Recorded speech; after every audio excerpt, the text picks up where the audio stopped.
मेरे लड़के को 1 रुपया मिला परस में। बहुत अच्छा है, उसको पीले कपड़े में पीले डोरे में बांध के रख लो, लक्ष्मी का प्रसाद है। जय जय गुरुदेव। लक्ष्मी का प्रसाद आपको मिल गया है। उधर पीछे बहन खड़ी है, सुरेश तू जा वहां जा। कहीं रे भाई, कहीं भी हो। पानी का छांटा आ गया पक्का? गुरुजी आ गए, बजाओ ताली। लेकिन वो सूर्य को अर्घ्य कब देगा तू? मेरी वही इच्छा है कि तू सूर्य को अर्घ्य दे। बोलिए, आपका नाम बोलिए। गुरुदेव को अनंत कोटि बार प्रणाम।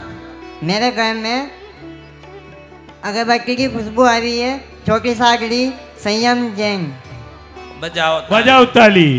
गुरुदेव आपके चरणों में कोटि कोटि प्रणाम। मेरी गोदी में अभी इलायची के दाने निकले और इलायची निकली। मैं नीमच से दीपिका सिंह राज। बहुत अच्छा है, माँ का गुरु का आशीर्वाद बरस रहा है तुम पर।